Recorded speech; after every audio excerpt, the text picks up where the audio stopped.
আসসালামু আলাইকুম সম্মানিত দর্শক, আপনাদের সামনে আজকে যে ভিডিওটি নিয়ে আসলাম সেটি হলো একটি লেহেঙ্গা। আপনারা যারা পার্টি লেহেঙ্গা কিংবা বিয়ের লেহেঙ্গা সেলাই করতে অনেক কঠিন বোধ করেন, তাদের জন্য আজকে মূলত আমি এই ভিডিওটি নিয়ে এসেছি। আজকের এই ভিডিওটি দেখতে পারলে যদি ধৈর্য সহকারে আপনারা দেখেন তাহলে বুঝতে পারবেন যে লেহেঙ্গা সেলাই যতটা কঠিন ভাবেন কি কাটিং যতটা কঠিন ভাবেন ততটা না। দর্শক, আমি চেষ্টা করব আপনাদেরকে অতি অল্প সময়ে আপনাদেরকে কাটিং এবং সেলাই দেখাতে। তো দেখেন, এখানে দুইটি অংশ আছে, দুইটি অংশ সামন পাট এবং পিছন পাট, দুটি অংশকে মিডিল বরাবর এই কাটিং করে আলাদা করব। এই যে দেখেন, তো এইভাবে সামন পাট পিছন পাট আলাদা করার পরে আপনারা দুটি পার্টের এই মিডিল সেন্টার ঠিক রেখে এই ডাবল বাসে বিছিয়ে নেবেন। ঠিক আছে, বাস দেওয়ার সময় অবশ্যই লক্ষ্য রাখতে হবে শ্বাসটি যেন মিডিল বরাবর সেন্টার ঠিক থাকে। ঠিক আছে, তো দর্শক, দুটি পার্টকে আমি সেমভাবে আমি এভাবে মিডিল সেন্টার ঠিক রেখে আমি বাস করে নিলাম। দুটি অংশ আমি একসাথে কাটবো, তাই দুটি অংশ আমি একইভাবে বিছিয়ে নিতেছি। নিচের যে এক্সট্রা সাইডটি আছে, এক্সট্রা কাপড়গুলি আমি কাটিং করে নিতেছি। এবার এই লম্বা যা হয় তাই আমি কাটিং করব। এভাবে আরমোলের জন্য আমি এই 40 ইঞ্চি বডির জন্য আমি 6.5 ইঞ্চিতে আমি আরমোল নামিয়েছি। লেহেঙ্গার পেটের মার্কটি আমি 13 ইঞ্চিতে দিতেছি। এভাবে লম্বালম্বি করে আমি মার্কটি সোজা করে নেব। বডি যেহেতু 40 ইঞ্চি, 40-এর 4 ভাগের 1 ভাগ 10 ইঞ্চিতে মার্ক করলাম। পেটের মার্কটি আমি 17 ইঞ্চির অর্ধেক আমি 8.5 ইঞ্চিতে মার্ক করলাম। হিপের জন্য আমি আবার 40-এর 4 ভাগের 1 ভাগ 10 ইঞ্চিতে মার্ক করলাম। ঠিক আছে, এখন শোল্ডার হলো 13 ইঞ্চি, 13-এর অর্ধেক হলো 6.5 ইঞ্চি। গলার জন্য আমি 2.5 ইঞ্চি নিলাম। এখন আমি 1, 2, 3 সুতা বরাবর আমি এই শোল্ডার ডাউন দিলাম। এভাবে মোড়ার শেপটি আমি দিয়ে নিয়ে তারপর সাইডের শেপটিও আমি দিয়ে দিব। ঠিক আছে, মূলত এভাবেই এই লেহেঙ্গাটি আমি কাটিং করব। আপনারা যারা নতুন তারা হয়তো অনেকেই ভাবেন যে লেহেঙ্গা সেলাই কিংবা কাটিং অনেক কঠিন। মোটেও না, যদি বুঝতে পারেন আপনারা অতি সহজ নিয়মে একটি ব্লাউজ যদি আপনি কাটিং করতে পারেন তাহলে লেহেঙ্গা আপনার জন্য ইজি। ঠিক আছে, শুধু একটু বুঝতে হবে। তো দর্শক, আমি চেষ্টা করব খুব অল্প সময়ের মধ্যে আপনাদেরকে এই লেহেঙ্গা কাটিং এবং সেলাই আপনার দুইটা জিনিসই আপনারা দেখতে পারবেন এই ভিডিওতে। তাই ভিডিওতে যারা নতুন আছেন প্লিজ একটি লাইক এবং কমেন্ট করে এই চ্যানেলটিকে সাবস্ক্রাইব করে যাবেন। ঠিক আছে, তো সামন পার্ট পিছন পার্ট আমার দুইটি পার্টই কিন্তু এখন এই আমার কাটিং করা শেষ। এখন গলার যে সাজ আছে সাজ বরাবর আমি কাটিংটা করলাম, আর এই যে আমি সামন পার্টের তাল পার্টটি কেটে নিলাম। ব্রেক সাইডও সেম, আমি এই যে সাজ আছে সাজের 1/2 ইঞ্চি এই সেলাইয়ের জন্য রেখে আমি কাটিং করে নিব। তো এবার যে হাতাটি আছে হাতাটি আমি এই মিডিল বরাবর আমি কাটিং করে আলাদা করব। তারপর হাতাটিকে আমি মিডিল সেন্টার ঠিক রেখে আমি দুটি হাতাই আমি কাটিং করে একসাথে কাটিং করব। যেহেতু একটি পার্ট লম্বা আরেকটি পার্ট শর্ট, আমি শর্ট পার্টের এই লম্বার মাপে আমি হাতাটি কাটিং করব। মুড়ি হচ্ছে 10-এর অর্ধেক হলো 5 ইঞ্চি। এইভাবে আমি শেপ কাট দিয়ে রাউন্ড শেপ করে নিলাম। ঠিক আছে,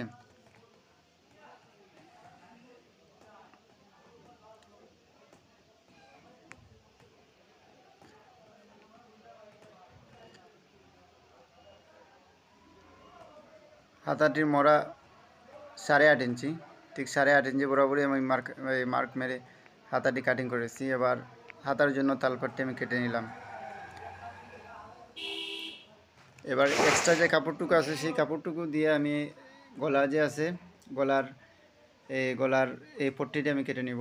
এই যে দেখেন, গলার পট্টির মিডিলে একটি জোড়া হবে, জোড়াটি আমি সেলাই দিয়ে দিব। ঠিক আছে, আমি চেষ্টা করতেছি যে আপনাদেরকে অতি শর্ট সময়ে আপনাদেরকে কাটিং এবং সেলাই দেখানোর জন্য। একটি দাগ দিয়ে দিলাম যাতে সেন্টারটা ঠিক রাখে। তো দর্শক, এভাবে সামন পিছন দুটি পার্টের গলায় কিন্তু আপনারা সেমভাবে কাটিং করে নিতে পারেন।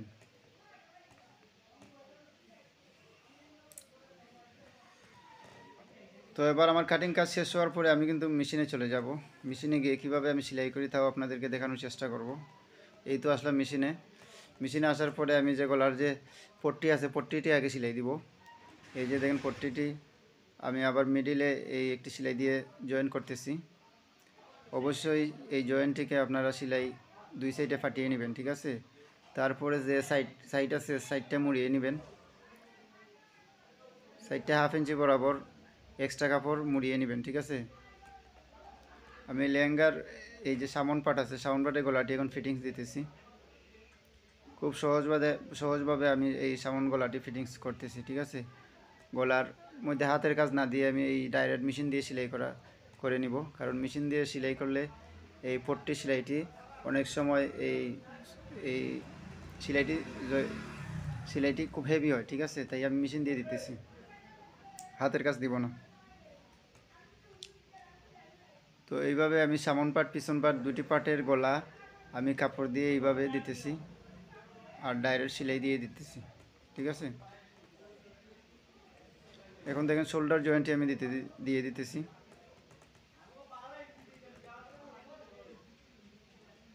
সেমভাবে ব্রেক সাইডেও আমি হাতে সেলাই না দিয়ে মেশিন দিয়ে সেলাই দিতেছি, পট্টির যে সেলাই। তো দর্শক, আমি চেষ্টা করতেছি যে আপনাদেরকে অতি সহজে এবং তাড়াতাড়িভাবে আপনাদেরকে দেখানোর জন্য, যাতে আপনারা বিরক্ত না হন। তো দেখেন আমার কত সুন্দর গলাটি হয়ে গেল। ঠিক সাজ বরাবর আমি গলাটি কিন্তু কাটিং এবং সেলাই করছি।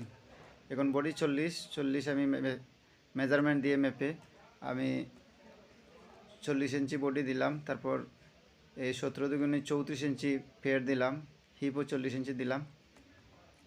এইভাবে কিন্তু আমি এই সাইড সেলাইটি আমি দিয়ে দিলাম, ঠিক আছে। এখানে একটি এই বান দিবেন, বান দিলে এই সাইডটি শক্ত থাকে।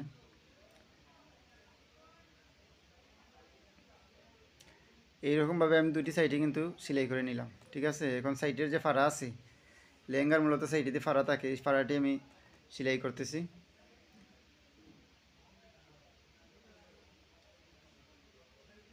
এইভাবে আমি কামিজের সাইড ফাড়ার মতো আমি এই লেহেঙ্গার সাইড ফাড়াটা আমি দিয়ে দিতেছি। এখন নিচ সেলাইটিও আমি এই যে আমি দিয়ে দিতেছি। আমি সামন পাটের নিচ সেলাইটি দিয়ে দিলাম। সেমভাবে ব্রেক সাইডের সেলাইটিও আপনারা দিয়ে দিবেন। আমি একটি পাটে সেলাই দেখাইতেছি।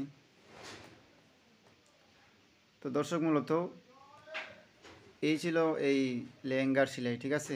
তারপরে আমি যে সেলাইটি দিব হাতার সেলাই।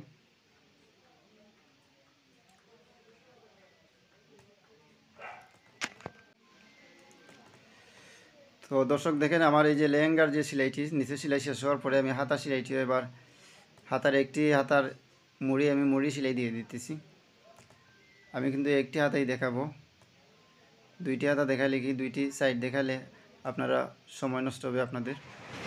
তো হাতার মুড়ি সেলাই দেওয়ার পরে আমি সাইডের সেলাইটি এখন দিয়ে দিতেছি। মোড়া দিয়ে আমি টেস্ট করলাম যে এই বডির মোড়া আর হাতার মোড়া ঠিক আছে কিনা, ঠিক আছে। তো এবার আমি একটি হাতা আপনাদেরকে ফিটিংস দিয়ে দেখাবো। এই যে আমি মোড়া সেলাইটি দিয়ে দিতেছি। তো দেখেন কত সহজভাবে আমি কিন্তু আপনার এই মোড়াটি আমি এবং লেহেঙ্গাটি উপরের পাট আমি সেলাই করে দিলাম, ঠিক আছে। মূলত লেহেঙ্গার দুইটি পার্ট থাকে, আর একটি নিচের পার্টের সেলাই বেশ না। এই নিচের পার্টের যে সেলাইটি, সেই সেলাইটি আপনারা একটি সেলাই দিয়ে দিলেই চলবে। এখন দেখেন কত সুন্দরভাবে আমি উপরের যে লেহেঙ্গার অংশটি আছে আমি সেলাই করে আপনাদেরকে দেখিয়েছি। তো ভালো থাকবেন দর্শক, আসসালামু আলাইকুম।